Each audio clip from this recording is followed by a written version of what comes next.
i akuzuari Gavrilo Milosavljević lirohet nga akuzat. Se në këtë çështje penale nuk janë provuar faktet konkrete, por gjykata nuk është kontestuese se ka ndodhur masakra në burgun e Dubravës. Në emër të popullit publikisht shpall këtë aktgjykim. I akuzuari Gavrilo Milosavljević lirohet nga akuzat, për arsye se nuk është provuar se i njëjti e ka kryer veprën penale për të cilën akuzohet. Të akuzuarit Gavrilo Milosavljević i ndërprehet masa e paraburgimit dhe i njëjti lirohet me njerë në liri. Për këtë çështje juridiko-penale ndaj të akuzuarit të lartcekur, këtë trup gjykues ka zhvilluar mbi 19 seanca shërtimeve gjyqësore.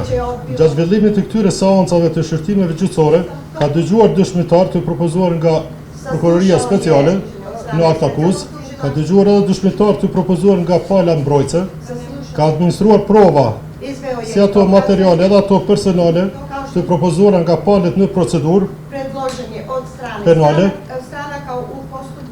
Atëherë trupi gjykues me një ndërgjegje dhe koncentrim të shtuar, i vlerësoi çdo provë një nga një dhe në lidhje me prova tjera, dhe në bazë të vlerësimit të tyre ka arritur te përfundimi se në këtë çështje penale nuk janë provuar faktet konkrete, të cilat përbëjnë elementën kryesore të figurës së veprës penale, e cila vihet në barë të akuzuarit.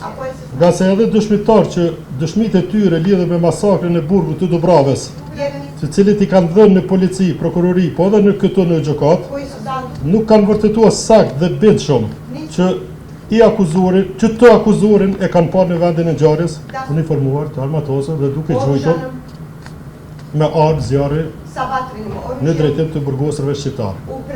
Por gjykata nuk është kontestuese se ka ndodhur masakra në burgun e Dubravës ndaj të burgosërve shqiptar.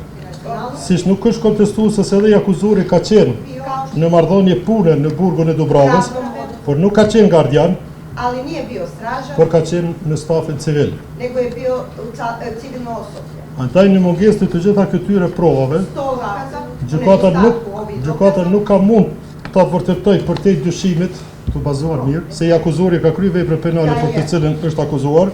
Atëherë mbi bazën e këtyre provave dhe fakteve, gjykata ndaj të akuzuarit mori aktgjykimin lirues.